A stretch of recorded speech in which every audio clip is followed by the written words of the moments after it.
मजदूर दिवस अमर रहो, विश्व मजदूर दिवस का शहीदों अमर रहो। હું ડીઆર જાદવ ગુજરાત આંગણવાડી કર્મચારી સંગઠનના સલાહકાર. આજે વિશ્વ મજદૂર દિવસ નિમિત્તે ગુજરાત આંગણવાડી કર્મચારી સંગઠન તરફથી માંગ દિવસ તરીકે ઉજવવામાં આવ્યો છે. છેલ્લા કેટલાય સમયથી અમારી પડતર માગણીઓ માટે સરકાર સાથે અમારી સતત આંદોલન અને લડતો ચાલે છે. લડતના મેદાનમાં છીએ. સરકાર અમને લોલીપોપ આપે છે, આશ્વાસન આપે છે, પણ આમ હાઈકોર્ટના ચુકાદાનો અમલ કરતી નથી. જે ચુકાદો આવ્યો છે એનો અમલ કરતી નથી. આજે માંગ દિવસ તરીકે ફરીથી અમે સરકારને વિનંતી અને આવેદનપત્ર આપી માંગ કરીએ છીએ કે અમારી જેટલી પડતર માગણીઓ છે, હાઈકોર્ટના ચુકાદાનો અમલ હોય, લઘુત્તમ વેતનનો અમલ હોય, 60 વર્ષની વાત હોય, તમામ પ્રકારની વાતોને જે સરકાર સમક્ષ મૂકવામાં આવી છે એનો તાત્કાલિક અમલ કરવામાં આવે.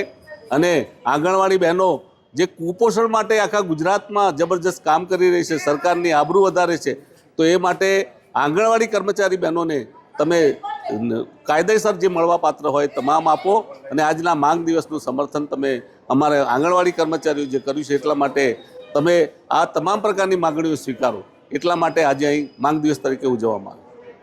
આજ રોજ અરવલ્લી જિલ્લાના મોડાસા ટાઉન હોલ ખાતે અહીંયા આંગણવાડીના દરેક બહેનો અને શ્રમજીવી ભાઈઓ બહેનો પણ અહીંયા હાજર રહ્યા છે.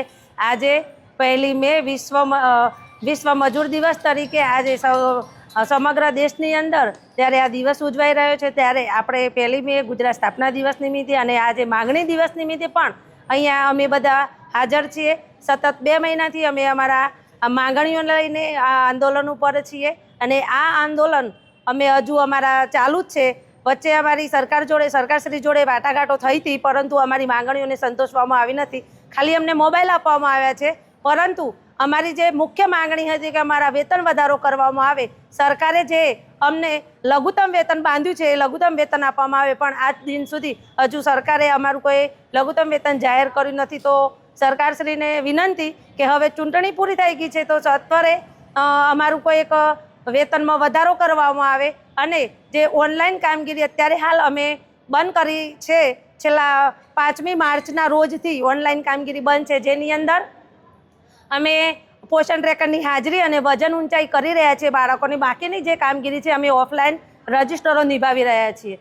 તો જે ઓનલાઈન કામગીરી બાબતે બહેનોને જે દબાણ કરવામાં આવે છે, માનસિક ત્રાસ આપવામાં આવે છે, તે ના આપવામાં આવે અને વિનંતી છે કે સત્વરે અમારી બહેનોની આ માંગણી પૂરી કરવામાં આવે. તમને જે મોબાઈલ આપવામાં આવે છે એ મોબાઈલથી સંતોષ છો તમને? મોબાઈલ તો આપવામાં આવ્યા છે, પરંતુ હવે પ્રોબ્લેમ એ થયો છે કે મોબાઈલ પૂરેપૂરા ચાલતા નથી. મોબાઈલની અંદર હજુ તો પણ અમુક એપ્લિકેશનો ખુલતી જ નથી અને સરકાર ઉપરથી દબાણ કરવામાં આવી રહ્યું છે કે તમે ઓનલાઈન કામગીરી કરો, પરંતુ અત્યારે હાલ જોઈએ તો એવીટીની જે એપ્લિકેશન છે એ હાલ પણ ખુલતી જ નથી. તમારા કર્મચારીઓ ધમકાવવામાં આવે છે અધિકારીઓ દ્વારા, એ વાત સાચી છે? સાચી વાત છે કે અમને અધિકારીઓ દ્વારા પ્રેશર કરવામાં આવે છે, એમને પણ ઉપરથી દબાણ કરવામાં આવે છે કે ભાઈ તમે ઓનલાઈન કામગીરી કરાવો. તો અમને પણ અમુક તાલુકામાં અને ઘટકોમાંથી ફરિયાદો આવી છે કે સુપરવાઇઝર અને CDPO દ્વારા બહેનોને ધમકાવી અને કામ કરવામાં આવી રહ્યું છે. આના માટે અમે અગાઉ આવેદનપત્ર પણ આપેલા છે કે અમે ઓનલાઈન કામગીરી નહીં કરીએ અને ઓફલાઈન કામગીરી કરીશું. તો ઓફલાઈન કામગીરી તો અમારી તમામ બહેનો કરી જ રહી છે, છતાં પણ અમુક તાલુકાઓ અથવા તો અમુક સેજાઓની અંદર બહેનોને ધાક ધમકીથી પણ દબાણ કરવામાં આવી રહ્યું છે.